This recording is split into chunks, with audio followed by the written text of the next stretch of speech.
नमस्कार दोस्तों, मैं धनंजय कुमार। आप देख रहे हैं भोजपुरी की ताज़ा खबरें। तो चलिए शुरू करते हैं आज की ताज़ा खबर। पहली खबर है भोजपुरी की जुबली स्टार दिनेश लाल ने रघुवा जी की तरफ से जिनकी सुपरहिट फिल्म माई, इस फिल्म को बेस्ट डायरेक्टर का और बेस्ट फिल्म का अवार्ड मिला है, जो कि आप लोग स्क्रीन में देख सकते हैं। और ये फिल्म भी बहुत ही कमाल की बनाई गई थी। अगली खबर है भोजपुरी के पावर स्टार पवन सिंह की तरफ से मीडिया रिपोर्ट के मुताबिक बताया जा रहा है कि भोजपुरी के पावर स्टार पवन सिंह का नया एल्बम गाना आप सभी के बीच आएगा 6 से 7 दिन के अंदर में। जी हाँ दोस्तों, पवन सिंह का नया एल्बम गाना आप सभी के बीच आएगा 6 से 7 दिन के अंदर में।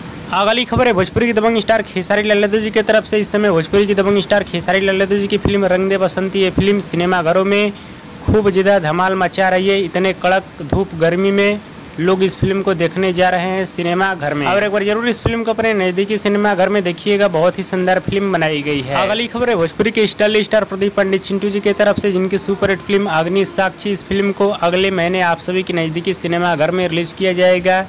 फिल्म को नज़दीकी सिनेमा घर में देखिएगा, बहुत ही शानदार फिल्म बनाई गई है। फिल्म के स्टार कास्ट में है प्रदीप पांडे चिंटू जी और अक्षरा सिंह। अगली खबर है प्रमोद प्रेमी यादव की तरफ से, जिनका एक बहुत ही जबरदस्त और शानदार गाना आप सभी के बीच आने वाला है, जिस गाने का नाम है पतरे बलमुआ। कल इस गाने को रिलीज किया जाएगा सुबह 6 बजे 369 एंटरटेनमेंट के यूट्यूब चैनल पे। गाने को सुनिएगा, बहुत ही कमाल का और जबरदस्त और बवाल गाना होने वाला है। अगली खबर है भोजपुरी फिल्म माँ बाप का बंटवारा की तरफ से, इस फिल्म के ट्रेलर को रिलीज किया जाएगा आप सभी के बीच आज सुबह 6:30 पे B4U भोजपुरी यूट्यूब चैनल पे। फिल्म के ट्रेलर को देखिएगा, बहुत ही जबरदस्त और शानदार पारिवारिक ट्रेलर होने वाला है। अगली खबर है भोजपुरी फिल्म ये रिश्ता जन्म जन्म की तरफ से, इस फिल्म को आप सभी के बीच रिलीज किया जाएगा आज सुबह 7 बजे SC फिल्म के यूट्यूब चैनल पे।